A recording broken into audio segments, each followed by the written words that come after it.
Greetings, denizens of the tri-state area. Jacob Weil here. And Blue Dragon 5. And Dragon, I know we're going to do today. That's right. With the revival of my favorite cartoon, Phineas and Ferb, officially upon us, Dragon and I are once again firing up the Recap-inator and discovering the series anew, and hopefully making new summer memories along the way. Today's episodes are Summer Blockbuster and Cloudy with a Chance of Mom. That's right, folks. Season 5 is finally here. We got Season 5, baby. Hi, Claude, by the way. So yeah, Dragon, Season 5 is finally here. Yep. So I'll let you go first. So, what are your thoughts on the return, on the grand return of the prodigal sons? Well, it feels like they haven't lost a step, which is kind of what you want. It feels exactly like the same show we've been talking about weekly. I mean, that's always the best thing with a revival, isn't it? Yep, it just feels like yet another. It's like another day of the week. Pretty much. I mean, that's not bad. Again, that's not a bad thing, though, is it? Honestly, it's not even that. It's in really rare form. Just like Doofenshmirtz is back, and I don't know if it's because they wanted to really make sure. Okay, episode 1 at the very least, we have to make it feel exactly like the show, so people come back and they don't feel scared. Yep, but so yeah. So, Dragon, I've been looking forward to this for 10 years. Yeah, so this is a big day this is essentially a big occasion for you, Jacob. Oh yeah, it's like admittedly, as you know, I watched like the sneak peek when this officially came out. Yeah, I let you know that before we agreed to go in blind, but I did not see the rest of it. I did not see part 2. Yeah, you peeked at the Christmas presents. Pretty much, yes. But again, that was before we agreed to go in blind. Yep. So yeah, but sorry, like I said, I couldn't resist. Yeah. When it was aired free, Dan teased it. Like, hey, go watch it. I was like, okay, I'll go watch it. Like, so I was like, this is why no one visits you at the booth, Jacob. Yeah. Yep. So. Yep. Nobody's there. Nobody loves him. Nope. I really want that to be like a Valentine. If anyone sends in Valentines for Jacob, I always love for someone to kind of like take a picture of that and just like cut it out, put it on like a heart-shaped Valentine, give it to them. So, It'd be both thoughtful and detrimental. It's like I never actually get Valentine's card, so that would be welcome. And that would even it out too. It's a Valentine, but it's an insulting Valentine. Pretty much. So it's a nice chat. It's like the the Valentine Charlie Brown got, where it was a reused Valentine. So it's it's a gesture, but and also it was the day after Valentine's Day, so it was really pointless, but it still was something. It's like now the funny thing is my sister's birthday is the day before Valentine's Day. Well, there you go. So yeah, and my birthday sometimes on Thanksgiving. Okay. Yep. So yeah, I was waiting for this, and as you said, Dragon, this is basically showing that they haven't lost a step. Yeah. It's like with a combination of old returning talent and fresh new blood. It's like the show never left, but also has a lot of new fresh ideas ready to explore. Yep. And as you know, and Dragon, if you remember correctly, I did meet. Remember when I met Olivia Olson, she did even say that the first episode has a bit of a twist. Yep. Yep. And I wasn't expecting the actual twist when we got to it. We'll get there. I had a big moment when kind of a big, kind of funny realization when we got to that bit. Yep. So obviously there's a lot of change. There's a lot of changes behind the scenes. A lot of returning talent. Obviously they got majority of the cast back except for Thomas Sangster as Ferb. Yep. They couldn't afford him. He got too big. He got into a whole bunch of other bigger and better projects. He couldn't be bothered to be to come in for a few lines of Ferb. God no. And so this season, for this season, he's voiced by David Arago Jr. Yeah. Who also voiced him in Candace Against the Universe. Yep. I gotta say he doesn't do a bad job so far. Well, yeah, he got a movie, so we got used to him. Yep. So every floor block like 80 times, so So everyone else has their voices back. Like some of the writers have returned. Mm-hmm. New talent and that kind of thing. So, all right, let's get into it, shall we? Yeah. With Summer Blockbuster. Notice how it's 2 words. Yes. So the episode begins at school. The place we never thought we'd see the boys. Yeah, this is we glimpsed them at school one time before. We glimpsed them at school during the kind of our failed pilots, with Doof 101. Yeah, but that was the only time we ever saw them. So so Phineas and Ferb, the idea that they took so long for basically what did I do over summer vacation report, that like over the course of 9 months they broke it up just to explain pretty much. Essentially, Jacob, they did what we did. They recapped the show. Pretty much, yeah. Only daily. It's like Dragon, as you'll see, they might have drawn a lot of influence from us. Yeah, that's the thing. In a few places, honestly, which we'll get to. The second one is the one yeah, so it's funny. It's like, what if they condensed what we did and basically did, like, it took us roughly, it was like 2 years? 2.5 years, yeah. It took us 2.5 years. If they did it every day, 9 months. Yeah, well, then again, they did it like day by day, and in class periods, we did it every week on a Friday for a couple hours. That's true. Plus, I mean, they had less ground to cover because they only covered the Phineas and Ferb side of it. No Perry plots. Yeah, no Perry, no Doof. They don't know who that is. No. And because after all, he has a platypus, they don't do much. Well, of course not. All right, so don't finish until the end of the school year. Then Swampy watching your recast for ideas. God. No, I don't. It'd be a great, but if they are, I'll say it now. I'm sorry, guys. Sorry for all that. I mean, this episode does show that they're stepping into some different territory. Oh yeah. So who knows? Maybe they will have some things that overlap with us. Yep. There are a few jokes that feel like they're written for us. Yep. And fun fact, the teacher is voiced by Kelly who doesn't voice Stacy in the episode, but she does voice the teacher. Wait, who does the voice? Who? Yeah, what's the actress' last name? Who? That's what I'm asking you. What's the actress' last name voicing the teacher? Who? The teacher! Yes. Yes? Her name is who? Her name's what? Yes. Actually, no, who? No, who? What are you asking me for? I asked you. And I'm answering you. It's who? Who? Yes. What? No, it's who. Who's who? Exactly. What? All right. Fine, don't tell me. I'm sorry, viewers. He's being very stubborn. I don't know. All right. I just didn't want the gag to go on for like the next 5 minutes. Yeah.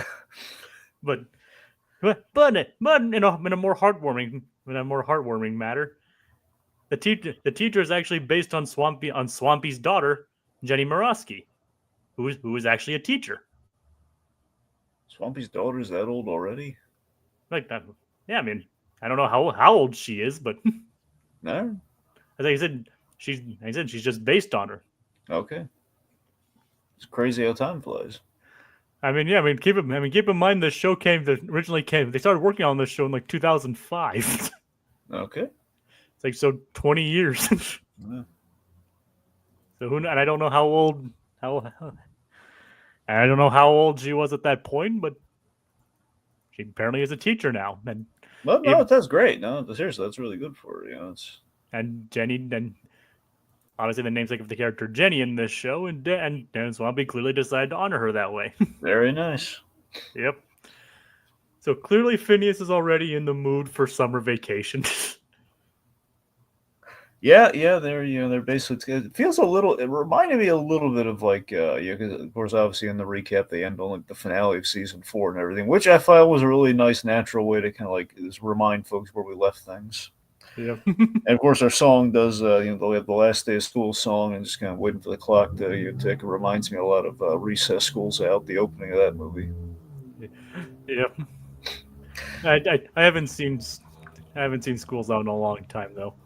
Oh, well, it's great. I mean, I know it is great. Don't get me wrong. My green tambourine. Yeah. Like, I love that movie. Yeah, I just love all the 70s music that's in that movie. Where's the sun shining? Yep. It's great. Right. I mean, that movie is like really where Principal Prickly shines. Yes. Oh my God, Dabney Coleman was a wonderful man, and that's like it's probably the Principal Prickly performance. Where he talks about how much he personally misses summer vacation too. Yep. And of course, TJ's just going a bridge too far, and he lets him have it. He just says, yeah, you're fine. You can make my big saggy butt, or put a whoopee cushion under my chair. Don't say I don't care about summer vacation. It's a beautiful scene. It is, yeah. Yeah. So. Anyway, so we reintroduce everyone. So we see that Doofenshmirtz, he's evil again. Yep. Evil again. It's good to be evil again. Yes, he's very. I love how Vanessa's very casual about it. By the way. Yep. he spent all last year trying to be good. Yep. But unfortunately, he's back to his evil ways. And Candace is back to busting. Yep.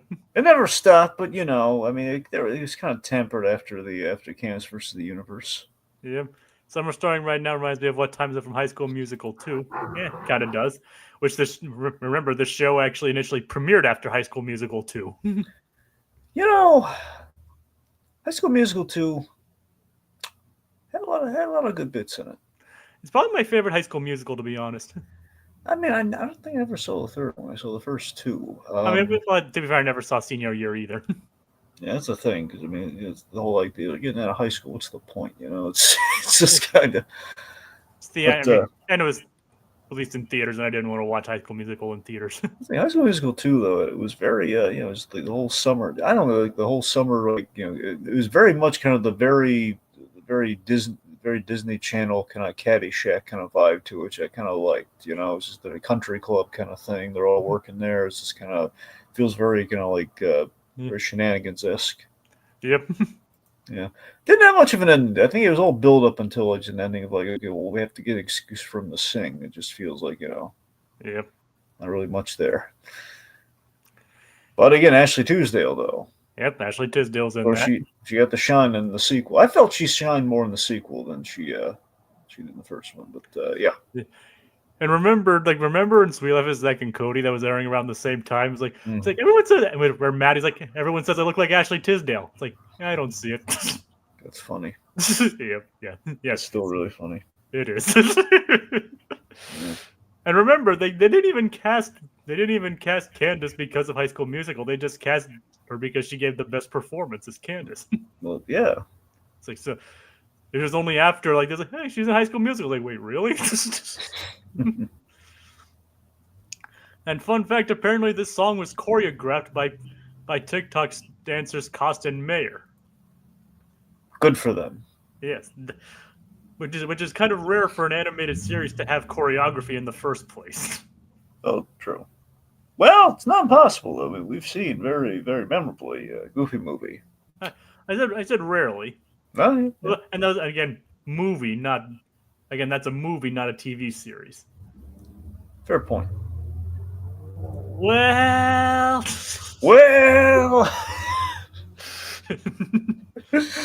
New season, new gags. Yeah. It's like, so yeah. Let's see. Okay, so let's see. Perry's killing Tommy. He's fighting a venomous... robot scorpion. A venomous insectoid robot. Yep. For apparently for the last 9 months.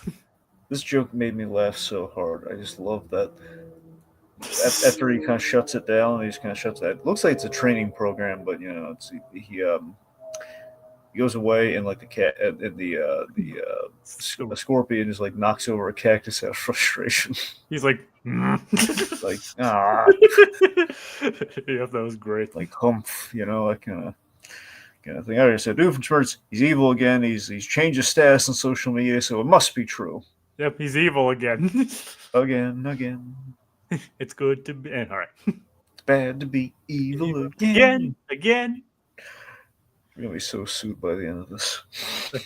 Who knows? Well, it's company synergy because that was from Muppets Most Wanted, technically.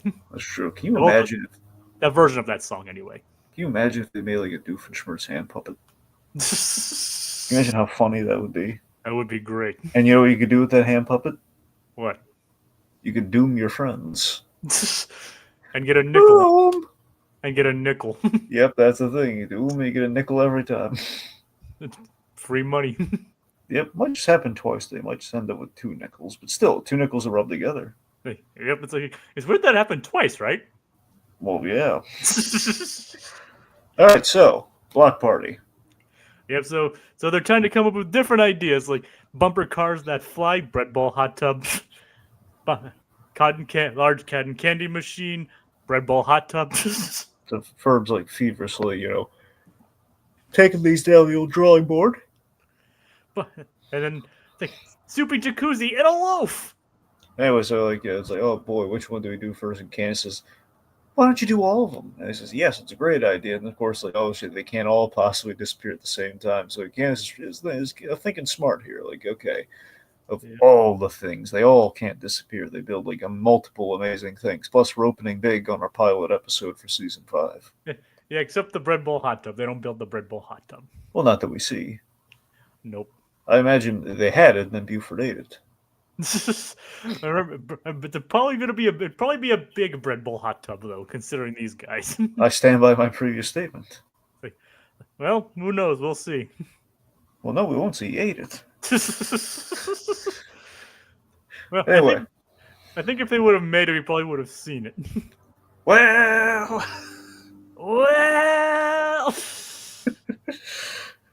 Okay, so Candace just build them all.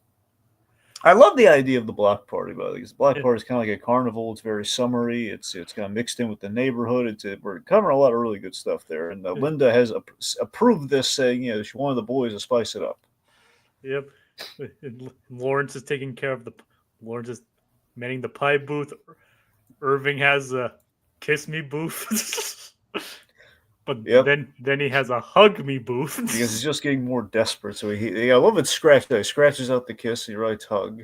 And then after all that, he's like, acknowledge my existence. See, Jacob, honestly, that's like that could be a catch-all for you. That one this felt like that was a gag made for you because it's just so funny. Like I knew you'd would have gotten a kick out of that one when you first saw that. I thought I laughed so hard.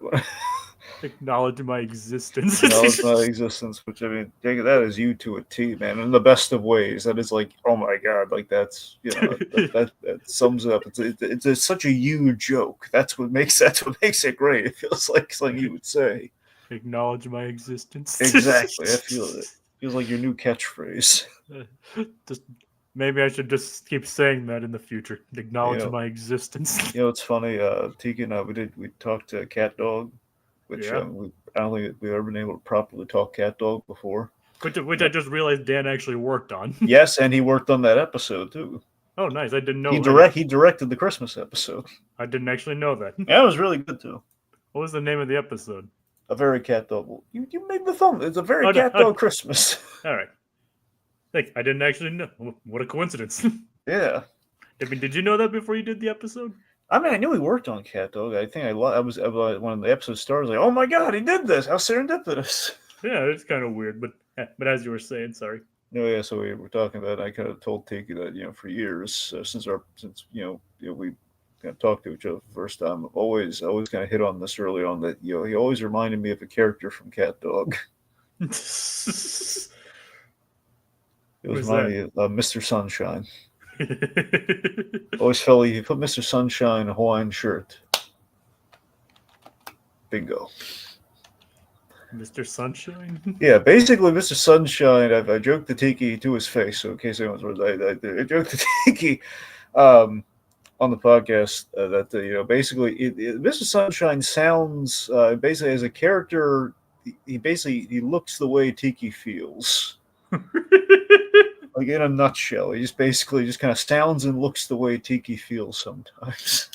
Oh God. Which always just felt, yeah, that's pretty much like one for one right there. Oh yeah. Anyway, so that encourages people to watch Cat Dog. We've succeeded. All right. I mean, Cat Dog is a good show. I mean, Yes, it's not Nickelodeon's best, but it's still good. it's iconic though. It is iconic. And also, it's a bridge to SpongeBob. We Rocco and Cat Dog bridge to SpongeBob, which also the connecting line, the connecting thread between all three. Dan Povenmire. It's kind of, yeah. Yeah. So, I think, yeah, kind of, yeah, I can see that. Yeah. Fun fact: I think I learned recently that Cat Dog and SpongeBob were basically greenlit on the same day. Oh, well, that makes sense because Cat Dog was like a late stage Nickelodeon show, so it was like basically a year before SpongeBob debuted, and they probably needed time to make it, so that would make sense. Yeah, and like apparently, from what I understand, that like Nickelodeon hedged all their bets on Cat Dog being popular, but then obviously we all know how that turned out. Well, I guess. Well, Cat Dog was popular, but basically it got overshadowed by SpongeBob. Clearly, kind of ran on the shelf. The shelf life kind of ran out when we got to the early 2000s era of Nicktoons, where SpongeBob made the huge splash that it did, and basically, Cat Dog actually got approved because of the song. It's what got the green light. It is a great song. Yeah, that's the thing. Basically, it was like Peter Hannon, who basically did Cat Dog. Came in with like 3 like shorts, and he wasn't really even really pitching like a full show or anything with anything. It ended up like, I don't know if he did like a sketch of Cat Dog, and then basically he's a multi-talented guy. He played his guitar, and in playing his guitar, kind of came up with the Cat Dog song, and they circulated the offices of Nickelodeon. And all the way to the top, like the president of Nickelodeon at the time, he was like, "Hey, tell me more about this Cat Dog idea, man. It's great. It's making the stars. We love it." And then you also get Tom Kenny and Jim Cummings voicing the two main characters. So, well, yeah. So, of course, Tom Kenny are connecting line between those 3 shows as well. Yep. Yep.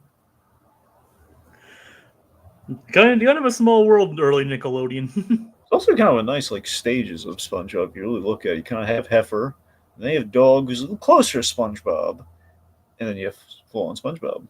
Yep. Which is basically kind of Tom Kenny mixed in with Pee Wee Herman. I always kind of attest. It's not accurate, but I mean, I think it's accurate. It's not factual, but All right. All right. Fun facts. Yeah. So speaking of like after Lawrence is left to take care of the pie booth, it's like we get to see what Linda's desire for the summer, to spend more time with the kids. We had a really great biting joke, is like Linda's first joke back, which was, Mom, baby's first word. You wait so long to have your baby say the first word, but then she doesn't stop saying it. God, that's such a good joke. It's kind of mean, but oh yeah, but it's a fantastic, given all like the whole like the mom of it all. It's like every mother can relate to that one. Yep, Mom. Yeah. Especially considering Candace is 16 now. Yeah. It's like, so I love the idea of the summer pictures. Yeah, this is fun. This is kind of a nice idea that every year, the first day of summer, we've added some mythos into some mythos and history into the world of Phineas and Ferb, and we actually saw some visual storytelling here. We saw the eras of Phineas and Ferb. Started off with Linda, Candace, and baby Phineas, which is just the cutest thing. Yep. Because if you could tell, like, Candace is holding baby Phineas. Yeah. And then like we have Candace, like The next other pictures are have Phineas and Ferb there. Yep, and then of course down the line we get little Perry in there. Yep. So again, we see the history of the family over the course of I think it's roughly like 5 pictures, but assumingly there's more. But I don't know. Yeah, but like it's just I'm a sucker for that kind of stuff. Oh yeah, the idea gets her kind of weepy. It's a big plot point there. Yep. The waterworks gets the waterworks going. Oh yeah, yep. She's getting misty. Aw. Yep. Yep. Just carrying a little Togepi.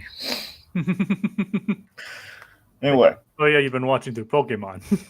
Well, yes, I have. I've been a little lapsed in it because I've been kind of taking a little detour lately. I'm doing a re-binge on Tarzan.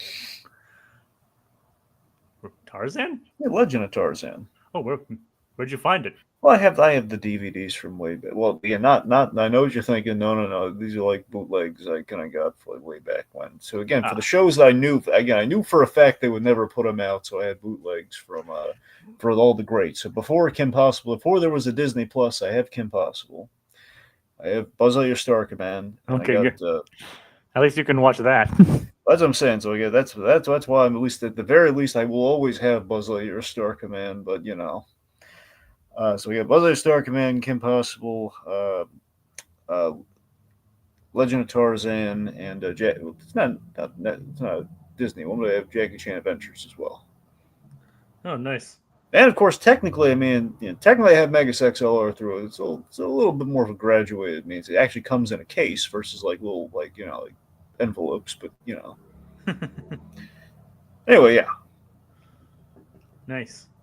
Yep. So I wish I had that capability, and I wish they were on Disney Plus. Yeah, I mean, I can try hooking up with the website, but we'll talk about that later. Yep. So meanwhile, Perry quickly makes his way to Doofenshmirtz evil. Actually, the dragon. Let's do the jingle since it's the first episode. Doofenshmirtz Evil Incorporated. Feels good, doesn't it? Yeah. And we actually did it in sync that time too. Yeah. So, all right. So it's like, Perry the platypus. I knew my return to evil would be resistant to semi-aquaticness. So I can get you lemonade, vegetable dip, a trap. Get him a trap. Yep. Dan actually posted a video of himself recording that line. It's like this is the first Doofenshmirtz line for season 5. and he posted himself saying that, so I was anxiously waiting for that. It's like, so yep. So Dragon, explain what exactly is going on with Doofenshmirtz. Well. Well. Okay, so Doofenshmirtz, he's returned to evil, but he's gonna do it gradually. So he doesn't want to pull a muscle, but doesn't want to pull an evil muscle. Yep. So he's basically built the vaporize-inator. Again. Because remember, he did that during Remains of the Platypus. Yeah. So, as you were saying. So basically, he's built a vaporize-inator, just something pretty simple, just to kind of build up his momentum, as he goes forward. And again, in rare form. Yep. Yeah, we have the chicken balloon, which is I laugh so hard at the idea of the chicken balloon. The idea he got a big hot air balloon on clearance. It has nothing to do with the scheme at all. It's like unless you want to vaporize chickens, which I'm not opposed. Which I'm pretty sure is a nod to the chicken replacinator. Probably. So it's like, so things that annoy him include cell towers that look like trees. Yeah. Mannequins with no hands. Yep. And the song of the summer. Yeah. So, all right. So, Dragon, what do you think of all the things that happen at the block party, like the flying bumper cars? Well, real quick, we had to talk. Candace had a really great joke. The whole easy as pie joke. It's like easy as something that's easy. God, it was really funny. And there was like a crap ton of pies next to her. Yeah. So the block party, just to get all the hallmarks of Phineas and Ferb, all the stuff I live for. I just they have this awesome block party where we have Buford eating all the pies like a sandwich, like which is great. a Dagwood sandwich. Yes. We have the giant whack-a-mole game. Lack of pest, which is a reference to the intro. Right. We have your kissing booth. Yep, like my kissing booth. Yep, which doesn't go well and eventually becomes a hugging booth, and then just basically acknowledge my existence. Which did anyone acknowledge your existence, Jacob? Not yet. Yeah. So that's how that's going. Yep. Not yet. Yeah. So if you see someone in kind of like a makeshift peanut psychiatrist booth of sorts, it's only 5 cents. Yeah. Although I don't really trust Lucy's psychological opinion. Yeah, but I mean she'll acknowledge you for 5 cents. I guess, unless she runs off with a nickel. No. She took an oath. Yeah, sure. All right. Okay, so let's see. So we have the Irving gag there. Just to acknowledge my existence. But the moment I saw it, I was thinking of Jacob. But so we have the darts, the dart launcher thing. Where the idea is you board the darts like it's like a rocket ride of some sort. They should get launched with it to pop a balloon and win a prize. Remember, they kind of did something similar in. I believe it was. I'm forgetting. I'm blanking on the name now, but it was the one where Lawrence turned evil and they have the giant dartboard, and they weren't throwing it at balloons, but it was still a giant dart. Oh, true. But did it have the seats in it though, or was it just this one actually has seats in it? I don't think so. Yeah, I think they've kind of improved it. They made it more kind of theme parky. And if you notice, Phineas was riding with Isabella. Yeah. And the name of the episode was Bullseye. Yeah. Right. So there's a little bit something there. But maybe. Yeah. And Ferb joined the bounce house while eating his ice cream. And Belgy gets a little revenge on Buford by shoving him into the cotton candy. Yeah. But Buford seems to enjoy it. Maybe he got his wish, the cotton candy machine that's big as a house. Yep. Now that was Beljeet's wish. Oh. Wait, you sure? I thought didn't Buford pitch that? I know he also pitched the giant bowl I know he pitched the bread bowl, but I'm saying did he also pitch that? The only thing Buford suggested was the bread bowl hot tub. Okay, so then that's okay. Never mind. So Beljeet got his wish. Yes. Well, after all the space adventure stuff he went through, he kind of owed him a win. Space adventure. It's like an adventure in space. Let's see J.J. Abrams direct that one. Well, I would like to. The fun thing is, the director of Candace Against the Universe, which is now working as a director for, I believe, working as a supervising director for this season. He actually wrote a storyboard of what a space adventure series would look like. Not planning for it to be made, unfortunately, but okay. Speaking of space adventure, yeah. So there's this show on Apple. I haven't finished it yet. I'm close, but it's good. It's called Murderbot. Have you ever heard about it? Yeah, I have. Yeah. So in Murderbot, there's this gag where basically the Alexander Skarsgård character, the robot. He kind of basically watches TV in his off time, and the TV is basically this. It's kind of this hilarious. It's like Star Trek is an outer soap opera, and it's kind of funny. And John Chu, the Sulu from the J.J. Abrams Star Trek, he plays kind of the Captain Kirk role. Huh. Nice. Yeah, so he's it's funny. So it reminds me a little bit of Space Adventure for our purposes here. I do want to get back into Apple TV Plus. Oh yeah, well, Murderbot's. Well, again, I keep telling you about Shrinking. So Shrinking is the one that you all saw Ted Lasso. You should move on to Shrinking because the same crew did that. Yep, the guy who plays Roy Kent helped create that. And he is in season 2. Oh, nice. Yeah, it's really good in season 2. Also, very different from Roy Kent, but it's good. Speaking of Ted Lasso, during the cat when we talked about the cast list, we noticed like a couple Ted Lasso alumni coming into this show. And apparently, well, it's sounding like 4 is like an actual green light. 4 is happening.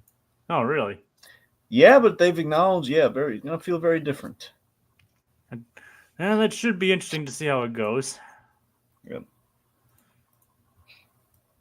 Oh, and like I said, we're getting a couple Ted Lasso alumni in season 5 of this. Are we getting Waddingham? Unfortunately, no. Dang it! We are getting Danny Rojas though. Ooh. And I believe Brendan Hunt. Oh, he was in a Pixar movie recently. Which one was that? He was in Elio. Oh, who was he in Elio? He was Melmac. Oh, I didn't know that. Yeah, that's him. Nah, nice. I didn't notice. It's Coach Beard for the kids watching. Well, the kids probably shouldn't be watching Ted Lasso. Yeah, well, they got to learn the C word sometimes, Jacob. Probably not. Well, they shouldn't, but if they're English, they already know it from birth. Pretty much, yeah. It's like one of the few things ingrained in their heads when the moment they're born. Yeah, because remember, it's kind of very casual and friendly over there when you say that. And also, yeah, yep. Here, it's a horrifying way to refer to a lady. Yes. I'm sure it probably is meant to be there as well, but it's just more casual. Yeah, it's very casual. Yeah. But yeah. So kids probably do not watch Ted Lasso just yet unless you have parents' permission. Yeah. No matter how charming the man with the mustache looks. He is charming though. He is ridiculously charming. Yes. Unfortunately, it's like Dorothy with a mustache. Unfortunately, there's no word of Jason Sudeikis is coming to this season yet. Yeah, that I don't think they've said one way or another. I mean, I suspect they gotta address him. He's gonna cameo or something. Yeah. Especially given the show is probably. All right, I think they're changing the name. I forget if they're changing the name to like the Richmond Way or something, but. So it'd be more like a spin-off. That's the thing. I don't know how they've just been referring to it as Ted Lasso season 4. I don't know if it's gonna be Ted Lasso and like would it be like a spin-off or like a rebranding? I think it's a rebranding, but I think they might try to keep the Ted Lasso namesake, like Ted Lasso, then like kind of like colon something, like colon Richmond or colon like I don't know. I mean, it wouldn't be Ted Lasso without Ted Lasso. That's the thing. So he's probably gonna. I imagine they're gonna have to bring him in, but I don't know. They haven't said. I mean, I don't know. We can talk all day about Ted Lasso here. Anyway, so unfortunately, as I said, he's not coming to Phineas and Ferb either. Unfortunately. Dang it. Yeah. As far as I know. Yeah. But we are getting quite a stacked guest list this season, so it'd be great if we had Jason Sudeikis' character sit down with Lawrence over tea and just not care for it at all. That would be funny, especially considering that the soccer episodes. Yep. So. Well, it's just brown dirt water. I do not like it. Yep. Even when he's insulting their customs, he's polite. Yep. That's what makes him so charming. Oh yeah. All right, so anyway, okay, so Doofenshmirtz again. Vanessa's great cat. He's evil again. It's like try not to blow yourself up. It's like, I'm not making any promises. Meanwhile, Candace is like 5 times the invented is 5 times the bust. Nothing could possibly take away all 5 of these things at once. It's even got an attachment to shoot 5 things at once. So you think you know where it's going? Exactly. We have this amazing moment that happens that basically ends the first part of the episode here, where essentially. Well, first, like anything you want to vaporize, Perry the Platypus, and he turns it to face Doofenshmirtz. It's like Perry's like, I thought you were good again. I thought you were good, Doof. Yep. Now Perry just straight up wants to vaporize Doof.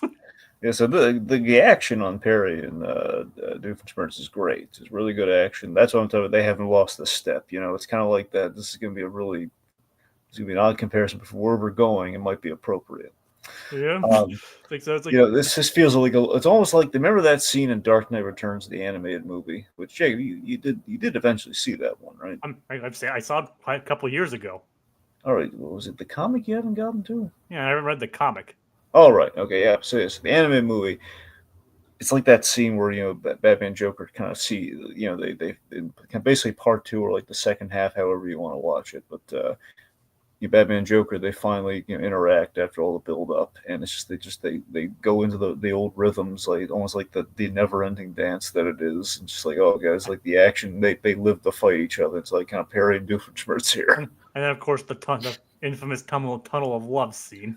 Yeah, now seriously, underrated Batman composer Christopher Drake. Just what Oh he yeah, did in that movie is like that's a definitive Batman score right there. and he was so good. He was so good at it they brought him into Arkham Origins.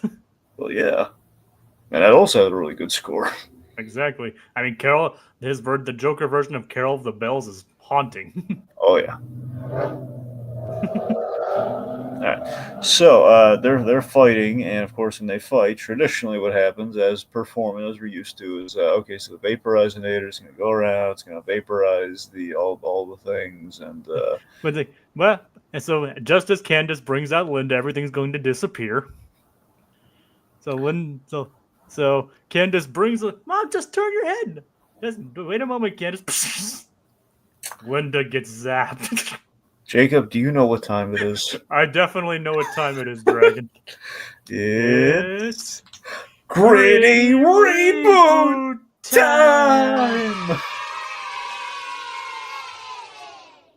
First Gritty Reboot of the Revival! So, yeah, Jacob, I think they might have at least checked out like a few minutes of the podcast. Yep, they're like, Gritty. I feel kind of seen on this one. I gotta admit, this one feels like again like the smarter version of what we kind of joke about, like the directions they could go in. Yep, it's basically showing like, yes, we're still the same show, but we're definitely going to take it in unexpected directions. Yep, like had they not had that disclaimer, just part one ended like right there, like Cam's going, no, Mom.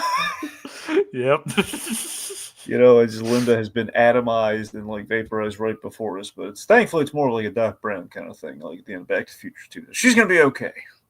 Yes, but you don't know what the heck happened, like because the last thing we see in that episode is like both Candace and Phineas going like, "Mom." Yep. Yeah, they killed Linda off. Carolina Reed, she didn't want to do it anymore. I killed her off. I mean, seriously, like this is how they begin season 5. The first half of the episode ends with Linda being vaporized. Yep.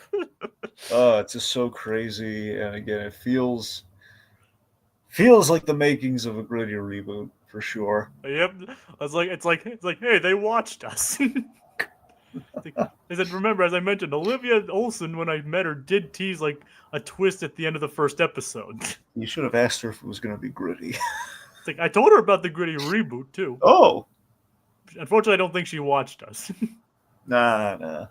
She's a busy woman. Okay, look. So as much as we're joking around here mostly about the gritty reboot, well, it very much falls in line with our interest in our running gag. So it very much we feel seen. Realistically, this is a great way of subverting formula right at the get-go after they've done like, well, how do you come back after 10 years and just kind of do it, do it in a way that's going to still honor the original, but also kind of throw some curveballs. This is the way to do it. Yep, like show is like it may still be the same familiar show with the same humor, songs, and all that, but things are not going to be as they once were. It's basically to expect the unexpected. Yep. And I gotta say, it's like when I first saw that as the teaser. Keep in mind this they aired this like they showed it as a sneak peek long before the actual airing of the episode. So for many weeks, people were left wondering what the heck is going on. So, by the way, something else with their new formula shakeup with Linda. Yeah. This feels to be a tease of what's to come. Where I hope they stick to this. I mean, we'll see. It could be a complete reset after this episode. I don't know, but it really feels like like Linda said, she missed out a lot on being with the kids, in the original show, and she's hoping to kind of like avoid that. She wants to be more active in the episodes. I wonder if that's going to create an interesting kind of writing complication. Like, oh, we got Linda hanging around more. Like, we'll see how it goes. Maybe they'll find creative ways to incorporate that. Yeah. All right, but the gritty reboot, ironically enough, segues us into the next part. Cloudy with a chance of mom. Yeah, she becomes food in the sky. No, it's raining pies. No, it's Mom, cumulimombus. yes, she has become a cloud. A mom cloud. I can't help the whole cloud plot line does remind me just a wee bit of Freakazoid. Naturally, first episode of season 5, gotta have a Freakazoid reference. It reminds me of the cloud episode of Freakazoid, where the Lobe had this whole thing. Basically, it's a cloud that turns people into clowns. The clown cloud. Yes, and the ending of the episode is pitch perfect. This whole thing, like Freakazoid, is good. Remember, Jacob, that's the episode that gives us the little motorboats line. Not the little motorboats. Not the little motorboats. No. Why? Well, at least we still got the sky buckets. No. Oh God. So the ending of the cloud episode was Freakazoid's like precariously hanging off like the side of the mountain or something. As the Lobe has the drop on him, he's got like it's like a golf cart that produces like a cloud on a mountain. Essentially, Freakazoid your plan's so it's just dumb. He's basically pulling the Daniel Craig thing from Glass Onion. It's just dumb. On the Lobe, and the Lobe, he basically he kind of he psychs out the Lobe. And he basically tells him it's like, come on, man, you're better than this. You go and think of something better. Think of a better plot. And the Lobe's okay. I'm sorry. I'll try better. And he's just nailing it. He just feels so ashamed of himself that he could have done. Like, clowns aren't even that scary. He's just like, oh, I don't know what I was thinking. Dumb. And he goes off. He just feels all dejected and everything. And of course, the moment he's turned off the thing, he's left. Free said, "Oh man, that was a good plan. We lucked out. Wow." It's like that was a good way to convince him to stop his plans. Yep. Also, yet another fun fact about the Cloud episode. We've stopped talking about Cloud with a Chance of Mom. We're talking about the Cloud episode of Freakazoid now. So in the Cloud episode of Freakazoid, the friend that Freakazoid makes is Clive Revel, who sadly has departed this mortal coil. But he was the original Alfred and the original Emperor from Empire Strikes Back. Yeah. Yeah. Just throwing it out there. Okay, back to the actual episode. All right. So Linda's put on some water. We should discuss. So the episode begins with them wondering, like, wait, that's not what happens. Your stuff disappears. It's like the mysterious force that took away your vengeance took Mom away. In essence, Candace is saying, "You killed our mother, boys." Well, actually, within the episode, she's worried that she's the one who killed Mom. Yeah, I guess you're. Well, again, it's kind of everyone's fault. It's the boys. If you guys didn't always build this stuff, maybe she wouldn't be alive. Yep. So it's like, so Isabella points out, like, guys, just me, or does that cloud kind of look like your mom? They just say, like, Isabella, you're just crazy. It just looks like a cloud. And they all turned away and they continued to panic, not realizing the solution to their problem. But unfortunately, they don't live in that universe, and they do acknowledge that the cloud looks like Mom. Yeah. And that it actually is Mom. She turned into a cloud. Fortunately, so she was literally vaporized. Okay, so I mean, I love the fact that she was like literally vaporized. Yeah, no, I love that. I love the literalization of like the whole vapor part of like the inator. It's like she's turned to vapors. Yep. She's got the vapors. I know that's a reference to something, but I don't know what it is. Well, I mean, in general, the vapor thing is like it's an old Southern kind of like it's an old timey Southerny thing to say. But I mean, the one I'm really pulling from is I want to say Futurama usually when they do like the Atlanta underwater is like Atlantis episode. Oh, the Lost City of Atlanta. There you go. Yeah. I don't know if that was the name of the episode, but Well, maybe, but that's what it was. That's what I'm talking about. Anyway, if I'm saying in general, the whole Fry doing like the whole like I do got the vapors, so it's like an old timey like Southern thing to do. I mean the funniest part of that episode is when Bender burns Zoidberg's underwater house with a cigar. It's like it's like, how did this happen? That's a good question. That makes even more questions. Like, there's my cigar. That just raises further questions. Leave it to Phil Lamar as the nail the delivery. It's like another guy I actually met, and like I even asked what it was like working like some of the greatest shows of all time, and I mentioned even he said I was wearing my Perry the Platypus shirt, and he spoke highly of working with Dan and Swampy as well. Yeah, I've met Phil Lamar too. Just you had a better encounter. Yeah, I think you mentioned that. Yeah, mine was more embarrassing, but but yeah, it's like so it's like, and of course that's also the episode that gave us My Man Witch. Yeah. It's like I like Hermes. I love Hermes. Don't get me wrong. We all love Hermes. God bless Hermes. And I think one of the best parts, one of my favorite parts with him is like when he's going over. I think it was in like probably the Comedy Central seasons where he was going around like interviewing people in Planet Express to cut expenses. Yeah. And like one of them was like the boilers and toilets, and plus that one boil and toilet. And then he finds out that the person costing the most money is himself, so he fires himself. God. And what else? We had that Pathos episode where it revealed that Hermes is secretly Bender's kind of father. That he was accusing the inspector who let Bender live. Yeah, which is seriously such a wonderful, heartfelt reveal. It is, yeah. But anyway. Anyway, we should probably get back to the episode at hand. Yeah. I mean, don't get me wrong. We can talk about. Unfortunately, Code DS hasn't seen Futurama. You should. It's a good show. Yeah. I've only seen a bit of the Hulu season, but what I've seen, it was okay. Dragon, how much of the Hulu season have you seen? I abandoned ship on the Hulu season, unfortunately. I wasn't liking how it was feeling. I just kind of stopped watching it. Ah, all right. I got a couple episodes in, but definitely not far. All right. That's a shame. Yeah, I know. It just didn't feel right. Yeah, this is my opinion, though. I'm not. I'm sure some people really enjoyed it, but I'll have to give it a shot. I mean, I personally like the episode with Amy and Kif's children. I like that one. Okay. And the Infinity Stream was okay. Yeah. All right. So they noticed the mom cloud. Yeah. Sounds just like Trust McNeil. Sorry, last Futurama reference. Go on. What was that?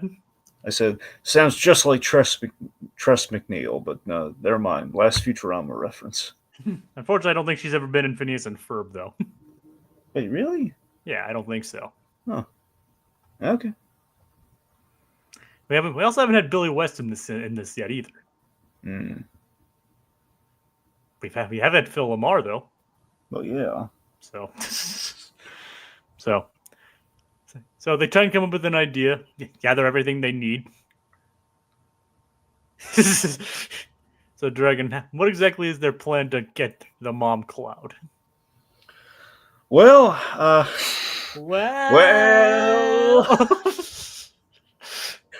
Okay, to get the cumulonimbus cloud, yep. They kind of split up on the task here. Let's see. The plan is Isabel and Buford, they go to find the device that did this.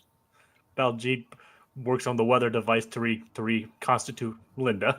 And calculating the time they have before she dissipates forever.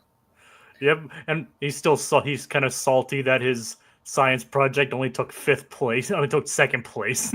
Yep, and basically it's up to the boys to save her from all the obstacles that could dissipate her along the way. Like she gets basically runs into like a fan or something. Yeah, they get the flying bumper cars, and Candace gets the tank treaded whack-a-pest. Yep. Okay, now a couple things here. Yeah. Okay, one, again, all of our cool kind of carnival block party ride vehicles. This feels like an awesome pitch for a Disney ride, like the coolest Disney ride ever. It would be like the Phineas and Ferb summer block party. Yes. But the idea you got to go on to you got to save mom and you got to go chase her and everything. Flip side, I love that. Again, perhaps the grittier version of things would have been when Candace, because we have Phineas saying, okay, so long as she stays put, and then of course Candace she trips over like a fan or a hose, like the bounce house or something or whatever, and basically ends up like blowing the cloud away, which again had that cloud just completely blown apart. No, God. Yep. Yep. Yeah. So she basically, essentially, she kills mom with the fan. Yeah. So Candace is the one that got into this situation. Oh yeah. And technically, it's Perry's fault because he's the one who accidentally fired the inator. Yeah. Yeah. I guess. Yeah. I mean, I think he was like knocked into it by Doofenshmirtz, but Well, it's kind of like let's be honest. Everyone kind of responsible for it. It's kind of like killing Caesar. Everyone's responsible for it. everybody's responsible for stabbing Caesar 27 times. Exactly. Doofenshmirtz, for building the thing. Perry for making it misfire. The boys for getting her in the position, and of course Candace for luring her out there. Yep. And Linda for not looking around now and again, because had she actually looked around any of the other numerous times, Candace said this would not be happening to her. Yep. And Lawrence for just standing by the pies. Well, he's doing what he was told to. He's doing what he was told. He's guarding the pies. Yes. So he's doing exactly what Linda told him to do. Yeah. This is the job my wife gave me. Yeah. So again, had he been there, he could have taken it for her. But Cloudy with a Chance of Dad doesn't have the same ring. Yeah. All right. So I do have a gripe. Yeah. With this, I think the idea it's fun. I think the logic of it, it's a bit half baked. All right. It's a bit of a half baked idea that okay, we have this great cliffhanger. We vaporize Linda, and then of course turns into a cloud. Which okay, that's great. However, the cohesion of the cloud and everything, the idea we're giving chase to the cloud and like all these things, like we have a lot of really convenient things of turning the cloud into like a monster cloud and all this kind of stuff. Like everything we do with her beyond, like here's the thing, her floating precariously as a cloud, and more so, honestly, the main gripe I have is about sentience of the cloud. That's honestly where my gripe really lies. The idea she can kind of talk, she can kind of not talk, and she's kind of she's not cognizant at all after she's cured. Like these things don't really track to me. Like if she can talk, then she should remember. It's like she's sentient, as in like it's a thing. Like Linda should. Like a part of me is born in the episode. Okay, it's going to be that Linda's going to be still in disbelief while she's a cloud, and just no one's going to be able to convince her. Is she going to know and just be freaked out by it? Like what's like the boys clearly didn't do it, so could she technically know? Like I was wondering all these things, and ultimately we hand wave it away by the end. It just feels kind of like I think we had a really good idea, and then it was like, okay, well we don't want to break the universe too much. Yeah. Well, I think it can be kind of hand waved in a way. I just kind of wish she didn't talk as a cloud. If she didn't talk as the cloud, I don't know, maybe a little bit more palatable. But I can kind of see where it's coming from. It feels like we wanted to get in funny Linda lines while she was a cloud. It was like, "Who wants pie?" I kind of vision is like she's like this. It's like she's like going through the motions, but she's not technically like sentient at that point. I don't really know how to word that. No, I mean I get it. Like there's like just kind of some subconscious kind of things that Linda does all the time. Like she's offering the pie and she's going home. Yep. I guess maybe there's like a fine line. Look, it's not a deal breaker. It's just something I kind of notice with the whole, because we keep throwing around she's a sentient cloud, even though she doesn't really seem to be driving herself or anything. Yeah. Anyway, I gotta admit, it's funny that like you just have like a cloud, a wife cloud, just kind of going like, who wants pie? It makes you wonder, like, oh, is that what Hugh Neutron imagines death to be like when it's his time? It's like he's gonna hear like like essentially the pearly gates in the form of this cloud being, who wants pie? Hugh wants pie. It's like endless pie. And of course, it's in like kind of like this almost, it's not a cult, but it's kind of like this whole like the end like goal of like Hugh Neutron's existence is endless pie. It's his life's philosophy, and it's like, who wants pie? It's like the sky is beckoning of Hugh Neutron. You want pie? Ascend to the light. Head into the light, Hugh. It's kind of amazing how we have basically boiled down Hugh Neutron to endless pie. Yes. I mean, he's so much more than endless pie, but that's what that's all we say about him. Well, you're right. He's secretly Pegasus from Yu-Gi-Oh. Like, I'm going to send you to the Shadow Realm, Jimbo. Yep. It's right down there past the Chick-fil-A. That was in the video I sent you. Yeah, no, I remember. I thought it was funny though. Yep. I still don't know who Pegasus is in the context of Yu-Gi-Oh, but yep. I know the Shadow Realm is a reference to that. Yes. All right. Yeah. I never watched Yu-Gi-Oh as a kid, Dragon. No, I gathered that when you said you haven't seen Yu-Gi-Oh before. Nor as an adult. No, I got that. I'm just saying. Yeah. All right. You get my point. Yep. And so Doofenshmirtz sees the giant cloud. Doesn't recognize it as one of his former dates. Nope. It's like he's like thinking of ways that he could use it for evil. It's like, yeah, I got nothing. Now, if Lawrence kisses his wife, does that mean his head's in the clouds?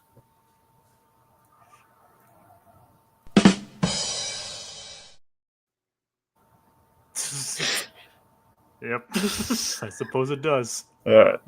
That's what you were waiting for, right? Yeah, pretty much. Yep. Either that or a genuine laugh, but I mean, it was funny. Okay. It was not a hearty laugh, but a chuckle. All right. Okay, so let's see. So Doofenshmirtz sees the cloud, and he gets the idea of like, wait a minute, how can I? So again, the initial scheme has been foiled. So Perry's about to go home, and like Perry's like, the timing on this is great. How can I use this for evil?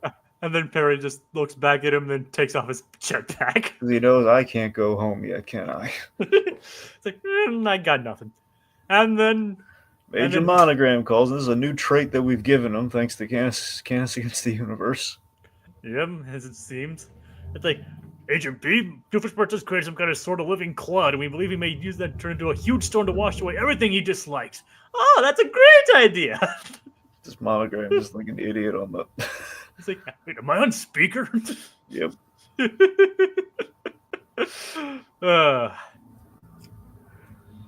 So it turns into a huge storm.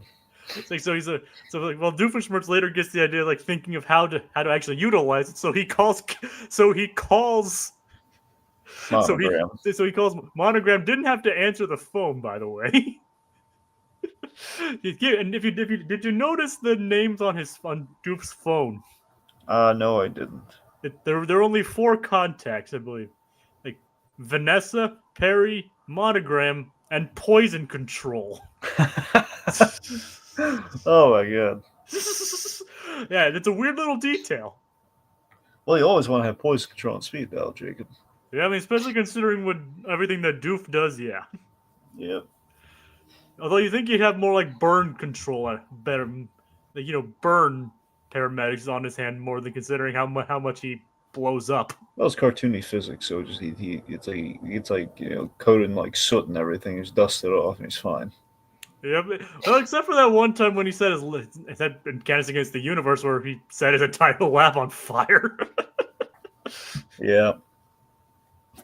Well, only Lawrence caught on fire, so it's fine. Yeah.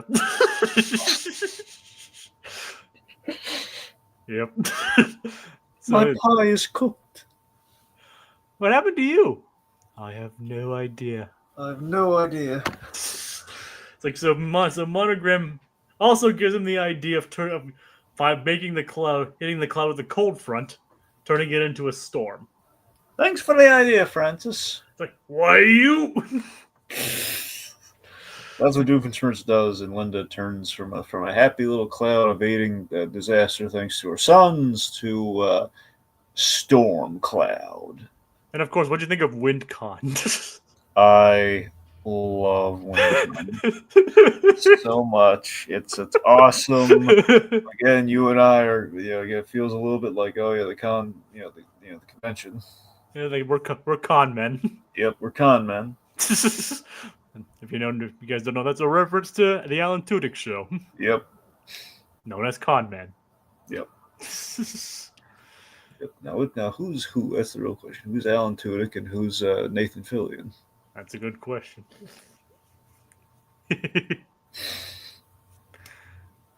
Well, now they're both in Superman. Yeah, they're both in Superman. Also, just throwing out there, Resident Alien. They both appeared in Resident Alien. Oh no! Wait, isn't Alan Tudyk the main character? Yeah, that's like he's the main character, and Nathan Fillion had a cameo in a couple of the seasons of Resident Alien. Oh, nice. So he played. It's really funny how they did him. You want me to tell you what he is? What he is? Yeah, sure. Why not? He's an octopus.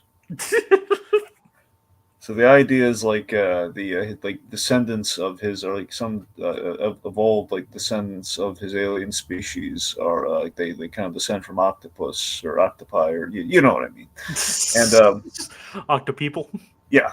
And Nathan Fillion basically can communicate telepathically with an octopus. He's like in a restaurant, and it's Nathan Fillion as the octopus. Oh god. And it's really funny. It's again, more people they're sleeping on Resident Alien. They gotta watch that show. And Alan Tudyk is so pitch perfect in that show. He is. I mean, I can imagine. It's also based on a comic. I think I heard about that too. Yep, and one of the Family Guy writers is the showrunner on it. So again, yet another talented writer leaves the sinking ship that is Family Guy and does some really good stuff. Who isn't? Alex. Wait. Sorry. Alex. No, not Alex Sulkin. Sorry, I misspoke there. It's Chris Sheridan. Oh, all right. One of the others. He's from here's one people might remember him from. It was the cutaway gag with the caveman and his wife and getting to the domestic spat. Do you remember that one? Yes. It says, I found these, like, oh, it must have been under his bed. Kind of like stone chiselings or like, kind of cave paintings on like tablets. They clearly is meant to be like, like a Playboy or something. Yep, I remember that. Yes, that's him. Oh, nice. Yep. All right. So, I think so. Isabella and Buford make their way to get to the vaporizer-inator. Wait, which what do you think of Doof? Doof trying to anchor the balloon only for it to fly away because he didn't tie the cinder. God, I love that. Again, the humor of the gags are just on fire. He's like ah. And he just like waves away like never mind. I don't want. He's he's done with the inator anyway. Yep. It's like, yeah, but and Isabella and Buford are making their way to that. It's like, Buford, pop the balloon and win a prize. Miss it, and my future mother-in-law is gone forever. What? Never mind. She's already staking her claim. Yep. And so Buford's like, oh, I'm no scientist, but there's a big rectangular repulsed object. I'm gonna say mid-century modern kinda. Are you describing a couch? God, so fun. Again, this episode was they were so on fire with these two episodes. Exactly, yeah. I mean, apparently according to you, minus the cloud logic. But yeah, I mean, look, I got some issues. It doesn't kill the episode because it's so darn funny. Otherwise, yeah, it's only like the semantics with the cloud. You got cloud semantics. Yeah, but the rest of the episode, like I said, they didn't miss a beat. Yeah, exactly. Exactly. Like, Yeah, so again, they find the device. They're working on fixing that up. yep. Now it's more broken. Hey, and Buford's focused on the couch. Yep, it lands on the couch and everything. It's great. Yep. So Candace is so again amidst all this. So Linda now turns into an evil storm for like she turns into an evil storm for reasons. Yeah, because Doofenshmirtz blasted her with cold air. Oh, yeah, it's just a storm though, but the storm is clearly evil. So it's like, why so evil, Linda? This is what I mean with the cloud semantic. Okay, look, I like what happens, but getting there it's a little sloppy because I think they put all the effort into everything else in the episode. That's all I'm saying. Like, I think at that point, like, she wasn't in control of what was going on, because at this point she's literally a force of nature. Well, yeah, but it's like how can Doofenshmirtz control like the attitude on the cloud? I don't know. Yeah. So Doofenshmirtz gets frozen today.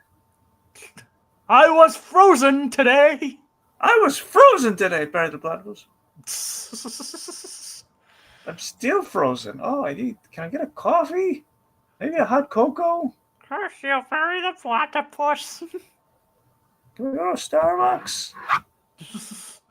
Remember? Vanessa, I'm so cold. Oh, by the way, so we freeze him. Yeah. Jacob, you know what time it is? Yep. Gritty reboot time. GRITTY. Gritty reboot time. Tick tock. So, so had they the way we stage this, okay? So Doofenshmirtz gets frozen, self-destruct button gets hit, Perry jumps off the roof, we have an explosion. If you watch the episode on mute, yeah, we pretty brutally killed Heinz Doofenshmirtz just there. Perry just blew him up. Jumped off, and if you didn't hear the whole curse you, Perry the Platypus, dead. Yep. Perry the Platypus blew up an ice statue of Doofenshmirtz. Yep, now he's frozen. He liquid nitrogen him to death. It was like that death from Jason X. I haven't seen that movie. Yeah, it's like the only Jason film I've watched from start to finish. Well, you're not really into horror anyway. Yeah, that's the thing. I know the making of all those movies, but it's the only one I've been able to actually watch from start to finish because it's kind of the most harmless of the bunch. Yeah, because it's like Jason in space. It's like they were like very self-aware on how ridiculous it was and all that. Yeah, so it's kind of the campiest of the Jason movies, but kind of fun. Yeah, again, because of that, the whole comedy horror thing, kind of Yeah. Like recently, I've actually gone to I've gone to this like phenomenon of like putting a water bottle in a freezer, leaving it in there just long enough where it's still liquid. But when you hit it, everything turns to ice. Mm. You know what I'm talking about? I think so. It's like that kind of weird phenomenon. I've had a lot of fun with that lately. Nice. So you leave it, it's still water. Like you give it a little tap, and all the water suddenly crystallizes. Nice. Yep. I don't know what that phenomenon is called, but it's pretty cool. Well, yeah. So that just kind of reminded me of that. No, outside. So moving on from the Doofenshmirtz ice cubes. Yeah. So Candace is trying to reach Linda, and she gets the idea to so basically hearing Candace again maybe gets like the subconscious thing of like she hears her daughter and she goes home. Yeah, she wants to say, "Remember, Mom, you said you wanted to be with us at home." So she heads home, and then the plan is to okay, look, we got the device and everything hooked up. We just got to get her to stay in one place while we hit her with it. So they trap her with the cotton candy machine.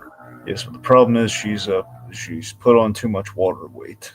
So basically, they're calling Linda fat. So Candace gets the idea of how to get Linda to shed the water weight. Yeah. The family pictures. Yep. So they get her to cry. Yep. But oh no, it became the device was unplugged. So this brings us to a kind of a Back to the Future inspired climax. Kind of, yeah. where Perry, secretly he plugs him in. He very much pulling a Doc Brown here, and we're all set. Oh yeah. Yes, so it is kind of definitely Back to the Future-esque there, just in the nick of time too. So, and Linda comes down with a hairdo made of cotton candy, which Buford eats. It looked good on her. With it, I guess that should go like a beehive hairdo. Mm-hmm. If you leave it in your hair too long, it would literally attract bees. Yeah, which is terrifying. Yes. And then we'll get an entire episode dedicated to bees. Mm. You remember that one? Yeah. I was actually listening to bits of our stream of that episode earlier. Hmm. Yeah, like that episode, that stream went to a lot of strange places. Oh yeah. Probably because the topic itself was so bizarre. Yes. Bizarre. Yeah. Yes. So Linda's back to normal, and then everyone's like, for some reason, somehow, Love Handle equates this to it's like Cleveland '92 all over again. Yeah, there's an episode we should see. Them in Cleveland. Yeah, 92. Yep. Like, speaking of Cleveland, because Cleveland is in my home state.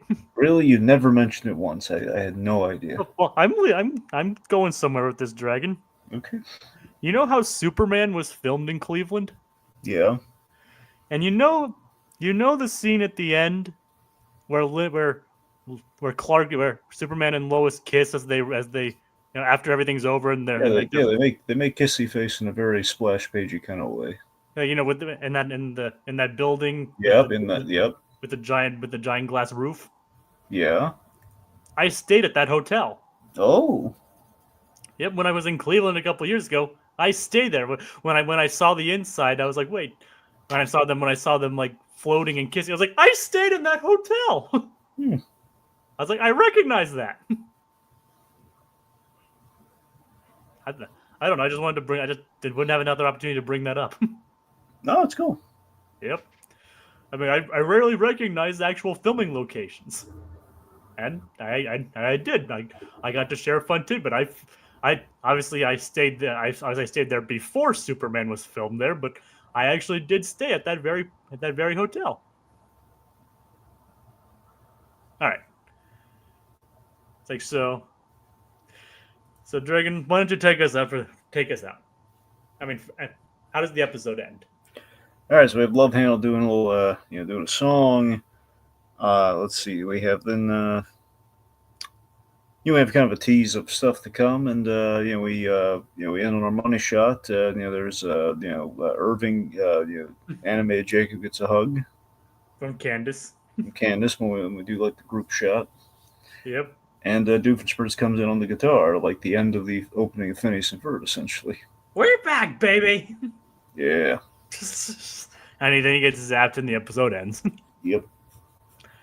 And thus concludes the first episode of season 5. Yeah. So like I said, I waited for this for 10 years, and it was like they never left. Mm-hmm. I mean, especially considering for you, Dragon, you're basically jumping straight in from having just finished it. Yeah. But it basically just feels like they never left. Pretty much, especially for you. For me, it feels like they never left, but it definitely feels like they had they were focused on getting it right for their big premiere, and dear God, they got it right. That they did. Like I said, with the combination of new blood and old talent. Mm-hmm. Even some writers who hadn't been for the season since the end of season 3. Mm-hmm. I think this is a good sign. Oh yeah. And I gotta say, it was good. It's good to be back. It's good to be back. It's good to be the king. Hail to the king, baby. I mean, that was a reference to Men in Tights. Well, also it's kind of It's a kind of comment. like History of the World Part 1, but I was like, yeah, I think that might have been it. But yeah, that's the main one here. I don't know if they also use it in Man of Tights, but that's I think you're right. I think it is. I think it is history. they had like little French mole on them, right? I'm not. I don't remember. Did I've he only have- seen, I've only seen History of the World once, Okay, well that's it then. Let's assume that's the one you're talking about. and I haven't seen Part 2 yet, Yeah, neither have I. I've not seen Part 2. which I understand is actually like a mini series instead of a movie. I have heard not so great things about it, And also, I don't think Mel Brooks directed it either. which I believe that's why I've heard not so many great things about it. Yes, and yes, so, but still, seriously, I still like that. So, is it good to be back? I really enjoyed this, and it's a sign. It's a good sign for things going forward. It's Yeah, like it shows that like they haven't missed a beat, but they're willing to shake up the formula quite a bit. Yep. So, thank you, Claude, Kevin McAllister, Code Geass, and we had Little Blue for joining us for the premiere of season 5. It's fun for joining us on this momentous occasion. So who knows? And for once, neither Dragon nor I know what's going to happen next. And so, kind of an exciting prospect. For once, I don't know what's going to happen on the next episode of Phineas and Ferb. all we know is there's going to be pie. Going to be pie. Endless pie. Yep. So since I can't give you a plot, instead I'm going to end on the episodes. So join us next week on the Recap-inator when we discuss Submarine Sandwich Submarine and License to Bust. Ooh. Good night, everybody. Try the cotton candy. Cotton Bread Bowl Hot Tub.